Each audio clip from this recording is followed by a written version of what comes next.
¿Qué tal? ¿Cómo están? Muy buenas noches. Un polémico libro de una profesora universitaria de Boston que considera que los cubanos son unos privilegiados que hacen desigual la equidad inmigratoria en Estados Unidos está causando auténticas ampollas en la comunidad cubana y entre quienes podemos atestiguar el dolor de muchos de ustedes que se vieron obligados a salir de su patria por la barbarie de un régimen tiránico. Tales han sido las críticas que la presentación de Cuban Privilege, The Making of Immigrant Inequity in America, ha tenido que cambiar de escenario y se ha ido de Books and Books a FIU. Incluso ha tenido que hacerlo bajo nuevas condiciones que incluirán al doctor Orlando Gutiérrez Boronat para ver si con un poquito de suerte ilustra a la dama con un poco de historia, que obviamente desconoce porque más allá de sus cuestionadas fuentes investigativas que le han llevado a decir que la ideología del régimen que ella denomina como gobierno cubano no es marxista-leninista, sino un nacionalismo identificado con los héroes cubanos de la independencia, debería al menos haber escuchado los discursos del régimen en defensa de ese marxismo para poder hacer tales afirmaciones, o haber leído incluso el preámbulo de la propia Constitución en su artículo 5, sin contar con su profundo desconocimiento de lo que llama nacionalismo, a la luz de que en Cuba el régimen, lejos de ser incluyente, solo contempla un partido único, con control además omnipotenciario y a lo que considera gobierno, que es la más férrea dictadura. Pero qué fácil, fíjense ustedes, es mirar la paja en el ojo ajeno. Desde la comodidad de un sillón en un confortable apartamento en Boston, la nevera repleta de comida, luz para calentarse, sus afectos muy cerca y la libertad de decir lo que le dé la gana y viajar donde le plazca. Quizás si tuviera la oportunidad de pasar una temporadita prolongada en La Habana, no como los caciques castristas, sino como el pueblo llano, tendría un poquito más de base para entender que no existen democracias de partido único. Un privilegio en una comunidad que después de 62 años pues sigue en pie de lucha para poder regresar algún día a su patria libre. Quizá hay que recordarle las palabras de Tamargo. No soy un hombre si se mira bien, soy una pasión que camina y cuando enfrento la realidad última de mi vida, que es la que no tengo patria, me vuelvo una verdadera furia. Por eso los extranjeros no me entienden. ¿Cómo van a entender que quien lo tiene todo siga pidiendo más? Y es que esos extranjeros no saben que ese todo, adquirido en tierra prestada bajo el sol ajeno, no puede curar una enfermedad fatal que se llama nostalgia de la tierra natal. Bueno, hay cosas que son realmente incomprensibles, lo serían quizá más si estuvieran basadas al menos en la historia, ¿no? Pero para hablarnos sobre todo esto y celebrando que haya sido incluido en esa presentación que se va a hacer en FIU, se encuentra con nosotros Orlando Gutiérrez, secretario general del Directorio Democrático Cubano y además coordinador de la Asamblea de la Resistencia Cubana. Muchísimas gracias, doctor, por acompañarnos. No, gracias, Marian, por invitarme a participar en este programa. Estamos todos realmente esperando poder saber qué es lo que va a ocurrir en esa presentación en FIU, porque lejos de que esto ha levantado ampollas en la comunidad cubana, en el exilio cubano, en estos momentos levanta también ampollas contra cualquier testigo de los éxodos de estos regímenes comunistas y del abuso de esos regímenes tiránicos. Bueno, yo creo que la verdad asiste al exilio cubano. Creo que la verdad de lo que es el comunismo en cualquiera de sus manifestaciones es contundente. Creo que ahí está la evidencia histórica, creo que ahí está la evidencia empírica de lo que significa un régimen comunista en cualquier país. Y el objetivo mío es poder llevar esa noche ahí esa verdad informada, esa verdad que es una categoría histórica de por sí de lo que significa un régimen de este tipo. Yo quiero vamos a pedir a nuestros compañeros que nos recuerden un poco algunas de las cosas que esta escritora, Susan Winwod, dijo en el Instituto Waldorf, donde hizo una presentación también sobre este libro y explicó cosas como esta. El gobierno de Estados Unidos trata de manera diferente y desigual a los inmigrantes, dependiendo de su nacionalidad. Los cubanos gozan de privilegios sobre otros grupos de inmigrantes. De hecho, mi libro comienza con una viñeta sobre un bote que arribó a nuestras costas desde Haití. Estos haitianos rescataron en su travesía a un grupo de balseros cubanos que sobrevivían agarrados a los restos de una balsa que el mal tiempo había deshecho en pedazos. Al llegar a Estados Unidos, la Guardia Costera dio la bienvenida a los cubanos, al tiempo que repatriaba a los haitianos en su totalidad. Este ejemplo personifica en gran medida la inequidad y la desigualdad con que son tratados los inmigrantes y el privilegio de los cubanos.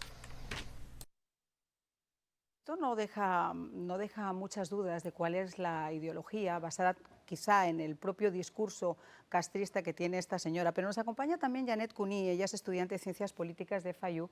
Muchísimas gracias por acompañarnos. Gracias por la oportunidad, Yo me María. imagino que también vas a estar en esa presentación. Por supuesto. ¿Qué opinas de la invitación de personajes como este? Bueno, actualmente hay como que no se sabe especialmente por qué en este momento sale esta publicación. Ha llegado a hablar en términos que para todos ha creado una polémica.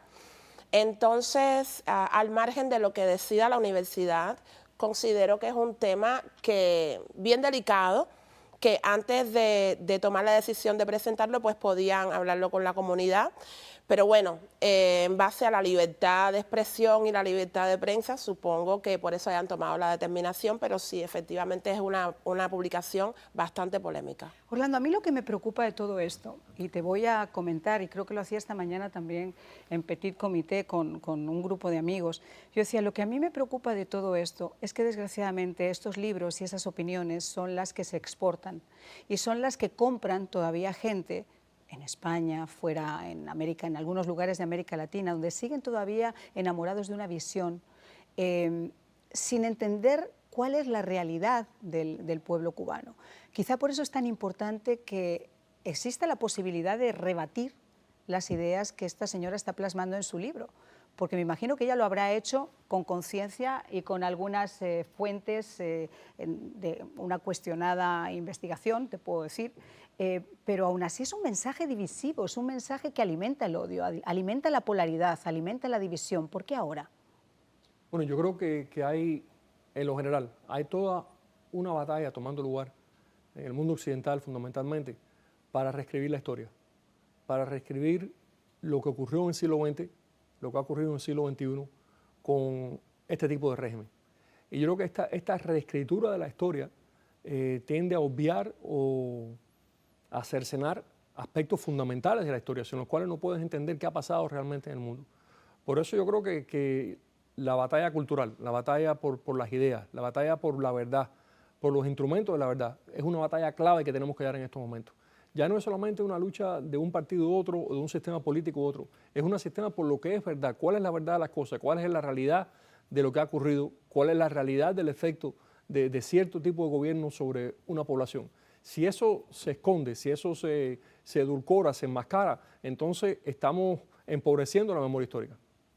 Bueno, voy a pedirles a nuestros compañeros si pueden poner volumen a ese monitor para que ustedes también puedan escuchar lo que están diciendo, en este caso, la escritora, en esa intervención que yo les estaba comentando anteriormente. Vamos a volver a escuchar algunos de esos fragmentos de esa intervención. About really the main strengths of the revolution are social, and here Cuba can boast having the highest about the highest life expectancy in Latin America, the lowest infant mortality rate in Latin America. And if you look at the demographic profile, it's really like a rich country, like the United States in terms of high life expectancy, low infant mortality, low fertility rates, etc. Now, accomplishments. I mean, the life expectancy of men is higher, or has been higher in Cuba than in the United States of America, a much richer country.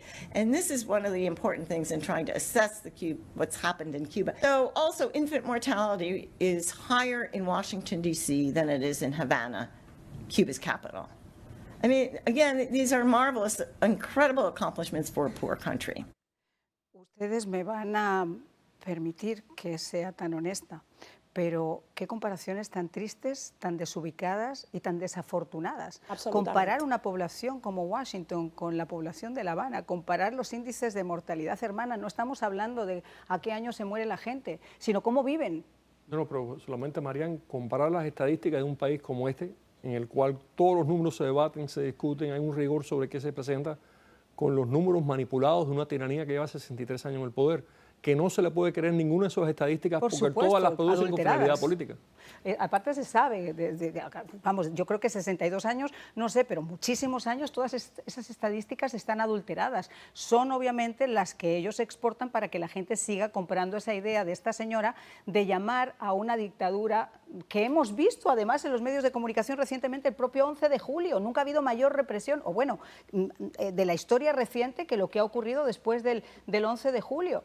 Negar que eso es una dictadura, llamarlo a eso un gobierno, es un despropósito. Por supuesto. Yo considero que esta señora sabe lo que está haciendo, porque precisamente en este documental que ustedes tienen aquí, que yo lo vi precisamente por la escuela, ella habla de todos los infortunios que hemos pasado, de un espacio que ella menciona, que ella sabe todo lo que pasa al cubano. Entonces, ¿por qué te empeñas en compararnos con otras nacionalidades que no están encerradas en una isla cárcel? Es que es así. Tú no puedes comparar a los cubanos con el resto de países del mundo que con los problemas que tengan sus gobiernos, los cubanos estamos encerrados en Cuba. Muchos ahora han logrado salir, pero yo salí hace 15 años cuando no se podía salir, cuando no podías tener un celular, cuando no podías tener acceso a nada, cuando la gente iba presa por cualquier cosa. Entonces, tú no puedes ahora venir a decir que nosotros tenemos privilegios en un país que es el único que realmente nos ha ayudado, porque hay muchos países del mundo que apoyan Cuba, sí, Cuba, pero los cubanos, te lo digo por experiencia personal, llegar con un pasaporte cubano a cualquier oficina, o sea, border de inmigración en un país cualquiera, te miran horrible. Todo el mundo piensa que te vas a quedar, piensa que qué es lo que vienes a hacer. Yo he hecho viajes de trabajo con grupos de personas de otras nacionalidades, con españoles, siendo yo la única cubana.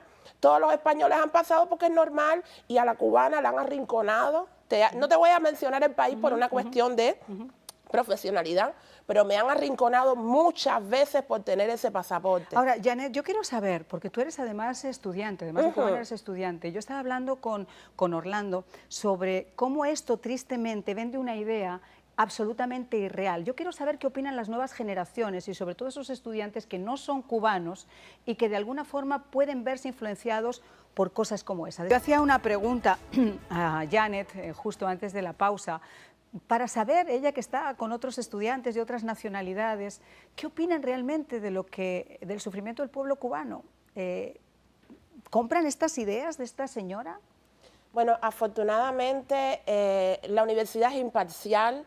O sea, es bastante... Quizá aquí en Miami, que tienen más contactos, sea imparcial, pero yo me quiero imaginar, por ejemplo, en Boston, de donde es ella, si ella hace esa presentación, que pueden pensar esas generaciones que no conocen realmente lo que ocurre. Yo lo que no puedo decir es que yo estudié en este país, mis 4 títulos son en este país, me pasé todo el tiempo que estuve en la universidad debatiendo con profesores que no sabían lo que estaban hablando de Cuba y que querían imponer hay de todo, construcciones Orlando. sobre la realidad cubana. Esa fue mi experiencia. Yo considero que hay de todo. Hay quien sabe, hay quien no sabe y hay quien lo evita por cuestiones personales o las que sean. Pero hay de todo. En la comunidad universitaria todo el mundo tiene una opinión. Estamos en Miami, estamos bien influenciados, estamos bien cerca de la comunidad cubana. Y de verdad, todo el mundo sabe. Digo, tú imagínate en Milwaukee, o tú imagínate, por ejemplo, en esta señora que está en Boston. ¿Qué capacidad tienen muchos de esos estudiantes, la gran masa de esos estudiantes, para tener contacto directo con cualquier cubano que le cuente de viva voz el dolor de estar separado de su familia, de su casa, etcétera, etcétera? Exacto. Yo considero que hay dos esferas sociales en cuanto al Cuba, o sea, el Spanish hablante y el inglés, y ahí es donde entra, hay personas que de habla inglesa que no saben directamente lo que pasamos nosotros. Las ciencias sociales en este país están dominadas por la narrativa de izquierda, mayoritariamente. La experiencia Es tras verdad, años de estudio totalmente. es que las ciencias sociales están tergiversadas hacia la izquierda. Y hay excepciones, por supuesto, tú tienes razón, pero la mayor parte de los casos, los libros de texto, las universidades, seamos honestos, las universidades, desde que tú tienes la librería Carlos Marx, el comedor Stanley, o sea, de verdad existe una influencia ya desde los años 60, 70, muy coordinada y muy manejada hacia la izquierda, y es muy difícil que vayan a cambiar esa narrativa. Pero tiene que cambiarse eso. No, de todas formas, con la media, con todo esto, con todo el trabajo que hacen ustedes, que es excelente, de los youtubers, la gente que está dentro y fuera de Cuba, grabando imágenes, los estudiantes lo ven. O sea, nosotros vemos mucho de ese material. En mi caso, yo veo el de todo el mundo, porque me gusta ver las opiniones y la visión desde cada punto de vista, y eso ayuda muchísimo. Yo siempre saco ejemplos en mis trabajos que tengo que hacer de clase, saco ejemplos de lo que hemos vivido, de lo del 11 de julio, de las torturas, de todo lo que está pasando. Lo uso, lo tenemos que escribir y los profesores lo leen. Sí, ahora, pero estoy seguro que hay gente como tú que busca la verdad, y eso es importante, pero el contexto de la conversación es lo que define la narrativa. Entonces no puede salir del contexto porque quieren limitarlo a eso. Estoy totalmente de acuerdo contigo, Orlando. Es lo que se llama political correctness. Estoy totalmente de acuerdo. ¿No? Y ahí llega la siguiente pregunta. Estamos viviendo además en un momento donde, y yo lo comento en muchas ocasiones, todo tiene que irse hacia un partido, todo tiene que irse hacia una ideología, o sea, la decencia, la moral, la defensa por las libertades, a todo se le ha puesto un nombre y a todo se le ha puesto un color. A mí no me extrañaría nada que detrás de este libro y en este momento existiera realmente esa mano negra partidista que quiera de alguna manera quitarle el valor que tienen, por ejemplo, la comunidad cubanoamericana o la comunidad cubana en un estado como la Florida. Yo creo que el exilio cubano es un poder a favor de la libertad y por tanto incomoda a mucha gente. Entonces, más o menos estamos en la misma línea. Quiero decir, aquí no tenemos, obviamente, evidencias, pero por la forma en la que se están manejando las cosas y en el momento en que se están manejando las cosas. Lo que está haciendo la Unión Europea con Cuba. ¿Por qué no hicieron lo mismo con Sudáfrica, el apartheid? Entonces hacía falta el bloqueo, entonces hacía falta sanciones. Con Rusia hacen falta sanciones, por supuesto que hacen falta. Y resulta que con Cuba no se pueden tocar las sanciones. Les voy a decir una cosa, lo que tenemos es una enfermedad desde hace muchos años, que es lo que explica que exista todavía el cáncer de Cuba que se ha hecho metástasis por todo el subcontinente. Existe Cuba por la complicidad sistemática por parte de las democracias europeas con el régimen criminal de Cuba. Y hoy en día la máxima expresión de esa complicidad es el señor Josep Borrell. Pues era Hermann Tertsch, es un eurodiputado, y en un momento además donde estábamos hablando de la hipocresía también de ciertos organismos internacionales que se llenan la boca cuando hay imágenes como las que salieron de Cuba ese 11 de julio, pero que después se lavan como Pilatos las manos porque obviamente están más interesados en sus hoteles y en sus intereses que en el bienestar del propio pueblo. Una voz como esta he querido también rescatarla porque es importante y yo creo que lanza un mensaje bastante contundente. Yo creo que este hombre es un hombre de una integridad y un liderazgo tremendo. Creo que Hermann Tertsch es de lo mejor que tiene Europa. Creo que está expresando claramente lo que está ocurriendo. Es una tragedia que la mayor parte del financiamiento de este régimen de oprobio en Cuba venga de la Unión Europea. No tiene sentido que estén financiando a uno de los principales aliados de Putin en el mundo entero. Y yo creo que esta posición de él y lo que hicieron los parlamentarios latinoamericanos que expusieron ayer ante el Parlamento Europeo sobre este mismo tema ha sido un golpe contundente. Lo que hizo el Frente Hemisférico por la Libertad en Bruselas ayer y antier ha sido un desenmascaramiento de esta labor cómplice de Europa controlada por la maquinaria socialista en apoyo a ese régimen de oprobio en Cuba. Bueno, pues Janet, me gustaría saber también cuál va a ser tu conclusión. Yo me imagino que vas a tratar de intervenir en esta polémica intervención, valga la redundancia de esta señora, ¿no? Bueno, primero no nos han enviado invitaciones. Yo supongo que nos enviarán algún email para notificar si podemos entrar o si no, por supuesto que voy a estar. O sea que va a ser, porque hasta donde yo tenía entendido, FIU lo que quería era ampliar un poco la visión de todo esto y hacerlo más participativo, porque entonces están quitando la opinión de que haya público o la opinión de que haya estudiantes. Nosotros recibimos una comunicación de que se iba a hacer la presentación. Ya no se ha recibido nada adicional. Supongo que acercándose el momento nos enviarán alguna notificación de si quieres participar y tal. Por supuesto que voy a participar, yo no me lo pierdo, ya lo que sea dentro o fuera lo voy a ver. Porque quiero ver si ella va a repetir aquí en Miami, en pleno corazón del exilio, lo mismo que dijo en el Watson Institute, que sabes que comparándonos, como bien te digo, con otras nacionalidades. Bueno, el hecho del título deja pocos cuestionamientos, porque cuando está hablando precisamente de ver a los cubanos como algo elitista, como algo privilegiado, yo me imagino que me encantará escuchar tu intervención, Orlando. Yo sé que no puedes contar mucho porque el factor sorpresa a veces es excelente y es bueno. Yo creo que este es necesario. Gracias, Mariana. Creo que esto es un momento imprescindible para el exilio. Tenemos que mostrar que tenemos la capacidad, que tenemos la verdad, que tenemos los datos para defender a la nación cubana, a la verdadera nación cubana.